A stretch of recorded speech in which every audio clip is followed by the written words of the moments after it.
Welcome back. It's time for the papers, and joining us this morning is journalist Habib Haruna. Good morning, and thank you very much for joining us. Morning. It's good to have you. Expanded wisdom, and you're looking very great. Absolutely. Thank you. Good to have you. Thank God it's Monday. Yes. Thank God it is Monday. I've indeed. never heard that before. Honestly, because people hardly ever say thank God it's Monday. Friday. It's always thank God it's Friday. Yeah. It's the end of the week. I love that. Some people, instead of thank God it's Monday, all they feel is my suit, Monday blues. But let's start with the Punch newspaper. Very interesting headline here. Screaming headline. Very Ibas screaming. rejects Assembly's move to probe 6 months pending. And the writer says, ex-administrator insists lawmakers lack the power to question his tenure. And civil society organizations are asking Governor Fubara to hold Ibas accountable. So, I mean, let's just start with this. The Port Harcourt, the River State House of Assembly, they're the representatives of the people. And if the people say, look, we want to hold this man accountable, we want to look into the books, they have a duty of care to respond to them. And civil society organizations are also saying that, Mr. Vice Admiral Ibas retired, that the governor, Siminalayi Fubara, should hold him accountable. This seems to be the first port of call. This is a governor that is coming back from 6 months suspension. He's being humiliated. His body language is different. Should he start looking at canker worm and looking into people's cupboards for skeleton, or he should face the remaining time? Remember that he lost 6 months of his administration. Or should he focus on other things? What do you make of this headline? And is the Vice Admiral in a position to even say somebody lacks the power to probe him? Thank God that peace has eventually been restored. A real peace or greater peace? No, peace. Peace And stability have been restored, at least for now. You know, and the government that was elected is now back in the saddle. The governor is not the one trying to probe. Ibas retired. It's the State House of Assembly, which was rightly said were elected by the people. They represent the people. So if the Assembly now are now saying that we want to look at the books, look at how this man spent our money in 6 months, I think they are in the right course. They are absolutely in order. Isn't it double jeopardy? Because the National Assembly performed the functions of the State House Assembly while he was administrator. So they performed the oversight functions. Don't you think they would have scrutinized him in the first place? That's a fine question. The laws, the constitution that give the president the powers, to impose such emergency also presupposes that Ibas, the sole administrator, will be responsible and accountable to the National Assembly. Because they're the one that approved that announcement and the position, which they have been doing.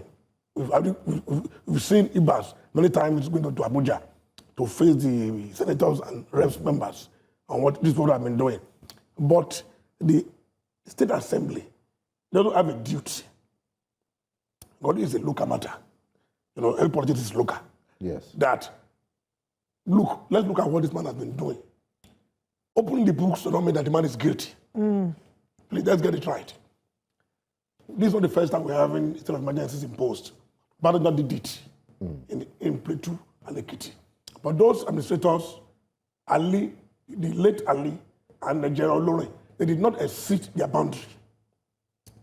This is the first time people are saying that a state administrator will conduct the local government election during state of emergency. Perhaps the first time.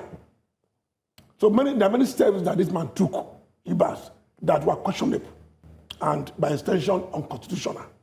People are saying that, let's look at the books, let's look at what he has done so far. And the civil society, they're also right.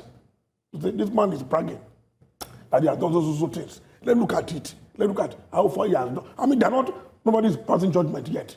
And Ibas is not in his right, to be telling us that they can't probe him. No. Let the law take its course.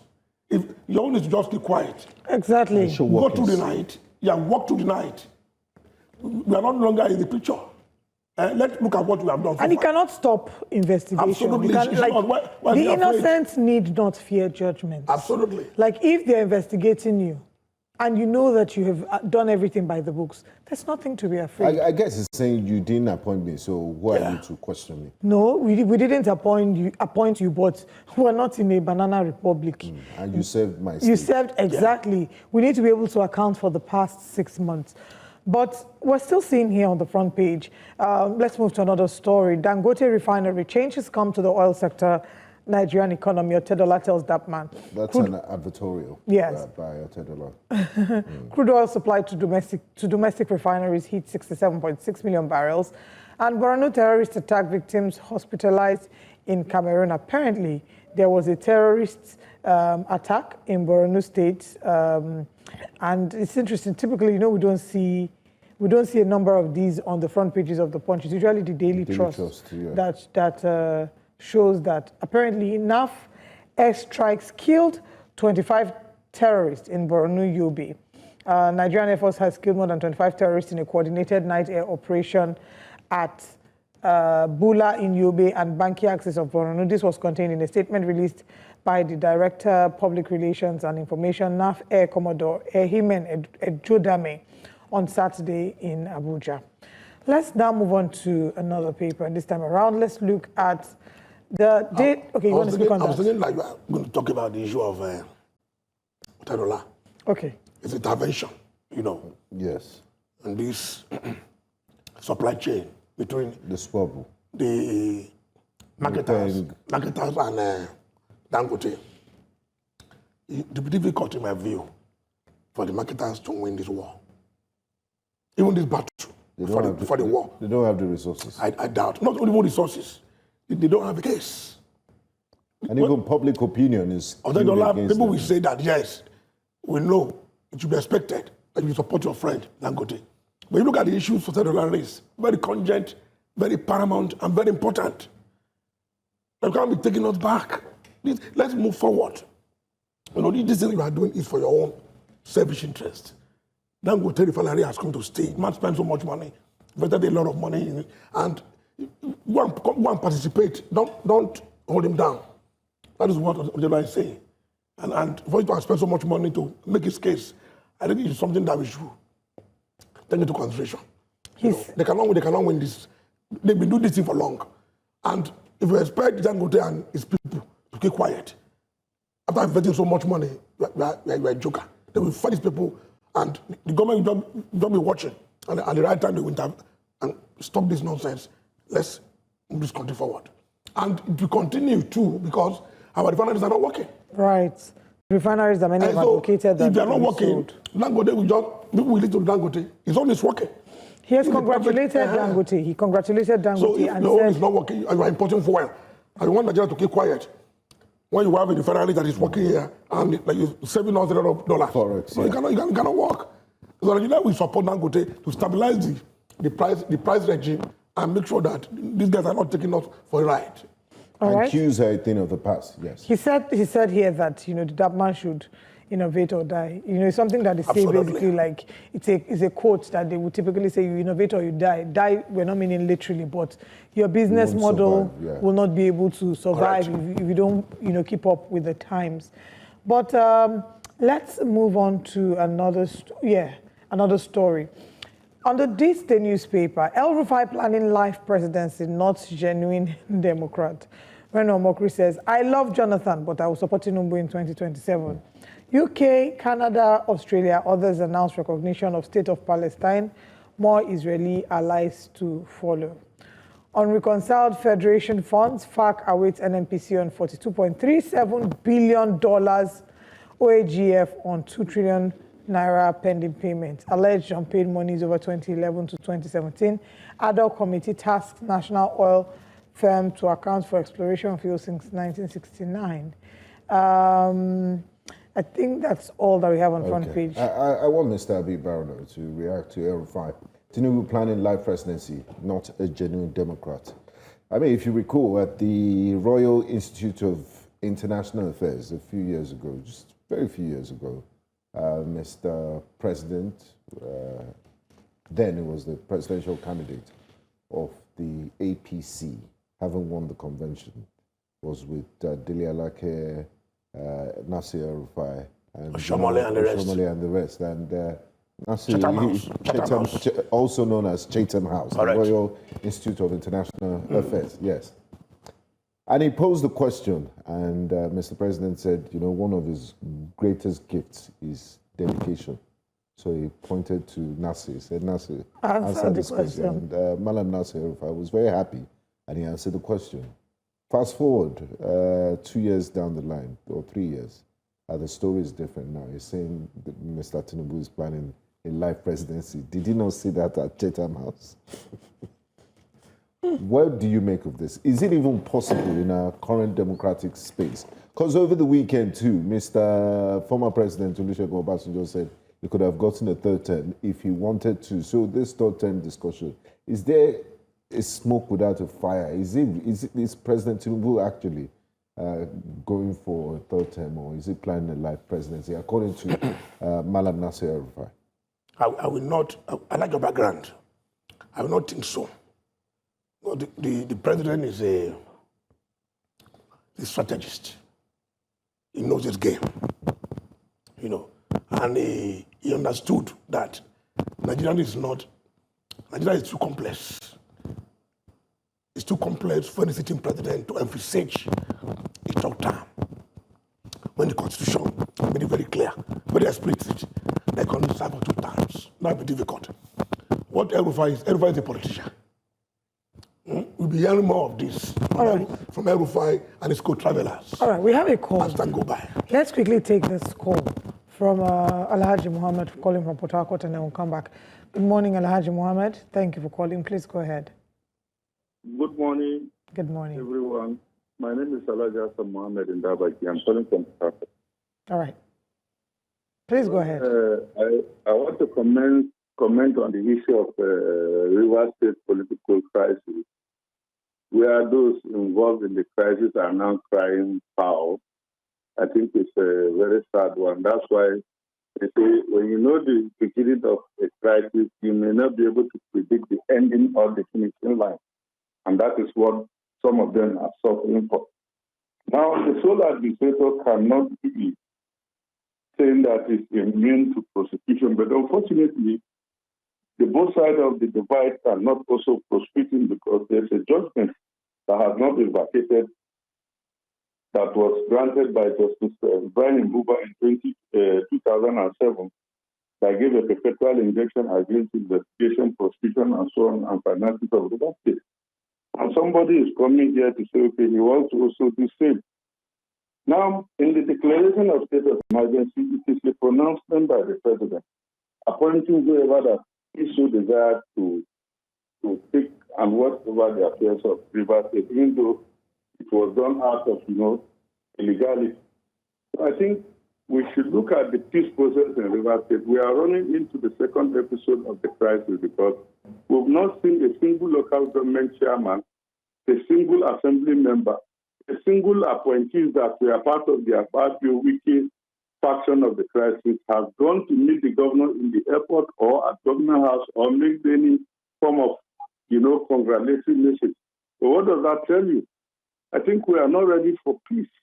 If we are ready for peace, they should call them together so that River State will move forward. Rivers people are losing. They've lost 6 months of productivity. We are not a single achievement that has been seen by the sole administrator. The assembly complex that is met at 80% completion is still at 96 or 95% process. What does that tell you? Governance is a very clear message. It's not a rocket science. So I think I urge the president to look inward and see how he can invite those people back to Abuja. If not, I'm sorry, they may not be able to work in Phoenix. Thank you and God bless you. Alhaji Muhammad for sharing your thoughts with us. He's talked about sole administrator and so many of which projects. He's based in River State. His position is that the state has lost so much and that there should not be any infighting or crisis any longer or prevarication, that every effort should not be jacked towards ensuring peace, stability, and good governance in the state. Yeah, you have the point. You have the point. But at the same time, they're not bad in the lawmakers, who are the people's representatives, you know, to look at the books. Not necessarily raising an eyebrow or trying to indict. And like Olive said, Ibas, looking at the books they don't look at the books does and not mean that you will find anything incriminating. incriminating, exactly. So let me just conclude. You see, that the fact that El-Rufai is just trying to cry wolf, where there's none, you know, and it should be expected as a politician. That is what he should be doing, you know. And the presidency has replied him that, are you okay? That are you, is this man okay? So this back and forth between the opposition and the presidency, we will see it as time go by. So is this the sort of opposition we should be expecting as we move towards 2027? Allegations, no genuine policy conversations, personality politics, this person wants to do this. I mean, what does he say about the quality of our democracy? There is no, it's okay. It's very okay. If we're bickering on, outrageous you see, there's problem. If you look at the US now, US democracy is in a mess. It's in peril. These right wingers. I mean, the US shouldn't be used as an example. It's a big mess. So that's why people are even saying that they've reached their peak. They are now sliding. They're in a decline. Yeah. And it's unfortunate. But our own, we are guiding it jealously, you know. And this kind of for this kind of comments, you know, they are important for democracy. Democracy. Yeah, but people... Opposition should be allowed. People are hungry. Things are expensive. But you're not providing viable alternatives. Governance is going on. To that. Governance is going on. ADC as an opposition party is talking virgin alternatives. If you watch the public secretary and his pronouncement, his statements, it's about good governance. It's about providing alternative to what this government is doing. And this government is also doing its work. It's doing its best. You know, the government is doing its best. Things are not, inflation is going down. The economy is not too bad, even though it has not translated to bread and butter. But they are doing their best to make sure that people are comfortable, you know. So while the publicity secretary is doing the kinetic means, Nasir El-Rufai can be doing the non-kinetic. No. Verbal fire. Nasir El-Rufai is a political player. Okay. What El-Rufai said is not the position of ADC. It's personal opinion of El-Rufai. Okay. And it's normal to paint the government black, to demonize them. That is what this man is planning. So don't allow him to come back to 2007. I mean, politics. It should be allowed. Let's take a look at the final paper we have for review today, the Daily Times. Daily Times headline says, federal government revokes 1,263 mineral licenses for defaulting annual fees. That's a huge number. And we also have ADC faction sues INEC for recognizing Mark and Aregbesola. This party that is barely how many weeks old is now having factions. People will point fingers and say, you know, it's the APC that is going to destabilize them. It's just our nature in Nigeria not to be very organized. Failed transactions. Banks' customers decry delay and tedious process of money reversal. This reminds me of the song that MI sang that year. Money slow to enter. Money quick to go. And money quick and slow to reverse. Okay, we'll come back to take more stories, but let's hear from Uche, who's calling from Abia. Good morning, Uche. Good morning, everybody. Good morning. Yeah, thank you for having me. This issue of River State, I'm not happy that they are complaining. Whatever that is happening today, they brought it by themselves. The elders of River State allowed Wike, one person, to vote a form for everybody. And the EFCC are looking at Wike. ICPC are looking at Wike. One person. Is it not corruption? They allow corruption to grow in their state. They should stop complaining. Whatever they are going through, they brought it by themselves. They should stop. In fact, Nigerian journalists will allow River State to suffer what they brought on themselves. How can one person, they allow him to grow wings, they allow him to be emperor, and they are complaining today? That's my own opinion. They should stop complaining. God bless you people. God bless you too. Thank you. Anything they see, they should take it. May they collect. Yes. Okay. Nigerian journalists should allow them to just relax and take it. Okay, we're still looking at the stories on the front page. I want us to just quickly touch on NIMET. NIMET predicts 3-day rain, thunderstorms in Adamawa, Kaduna, Bauchi, others. It would seem here, yes, it would seem here that the rains have started this morning. These predictions, how well do they prepare us? How effective are they in preparing us from the harsh effects of this flood? Correct. And it's already happening. It rained yesterday, through yesterday to this morning. That shows that their prediction is already happening. They already said it. And I think Nigeria should take it serious. Nigeria and these states that should be affected, they should also wake up and put in place mechanism. But is waking up just announcing that if you live in flood-prone areas, you should relocate. Areas, you should just relocate. That's what they say. No. In some of these states, there are provisions for people to evacuate them to, for example, in Lagos State, around Jebode Road.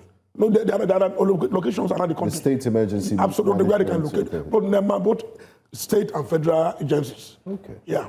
But they should do more in terms of enlightening. And the role you are playing now, to educate them, informing them. Actually do that more you guys should not sleep with the two eyes closed. Always be vigilant and look at, if you see anything like that, inform the government and see how you can easily evacuate it. It's very important. So, Olive, the mainland is, I believe, is low-lying, and you are on the highland. That's why it's called highline. Can I come and lie? That dry, very green dry. pastures. Okay, so just to prepare, it's going to be from Monday to Wednesday. It started today, rain, thunderstorms, and I'm hoping that we can put whatever necessary plans we have in place.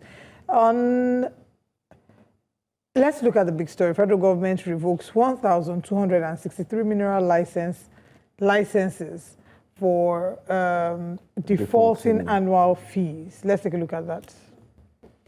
And I'm just going to quickly get the details of this story so that we can.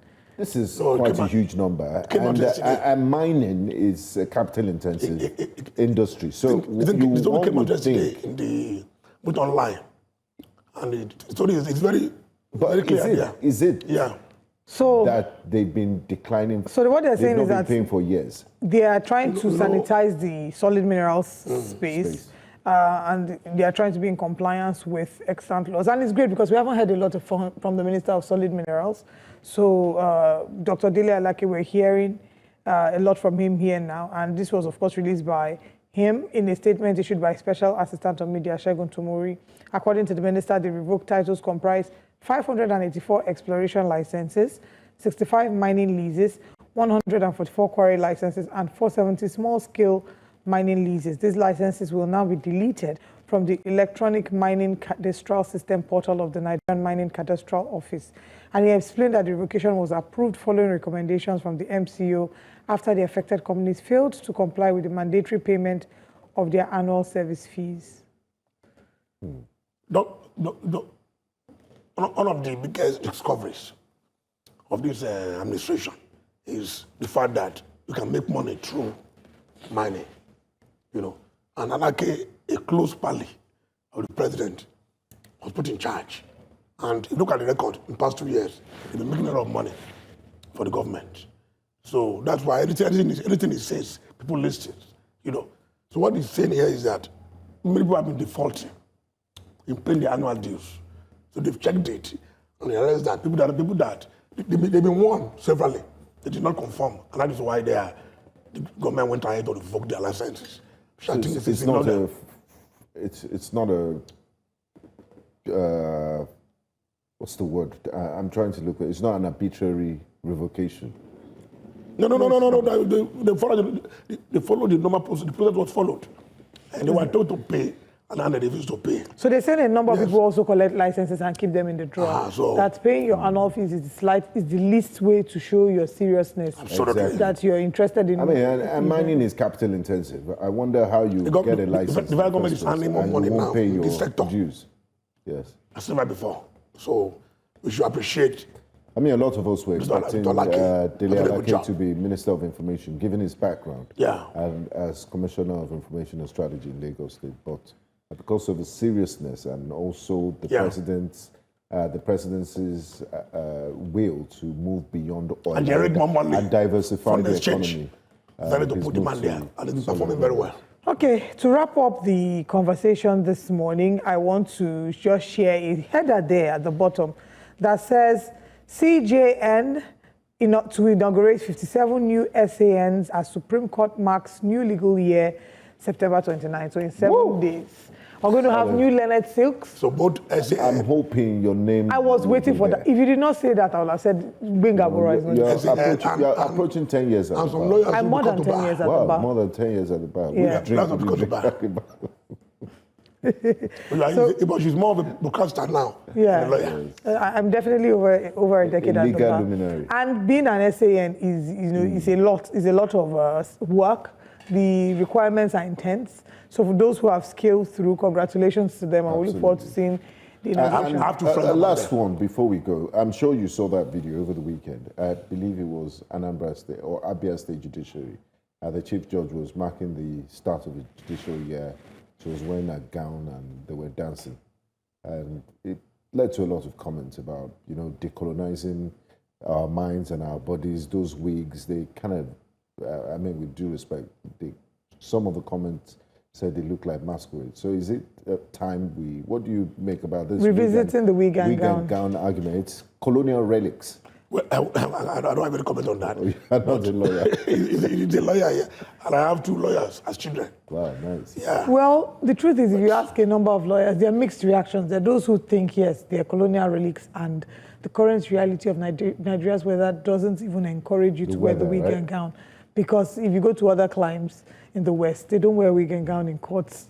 They show up in court. In Africa, they are changing now. Look at Burkina Faso. Customary courts. Burkina Faso has had their own traditional fabric woven into their legal regalia. That's one. But there are those there's a certain sentiment that's attached to your wig and gown. I remember the moment when in Abuja, they say you may now wear your wig. I actually did cry. It's emotional. At the bar? Yes, at the Koto bar. You're looking, because it's the moment that all the hard work you've done for 5 to 6. They'll be holding their wig.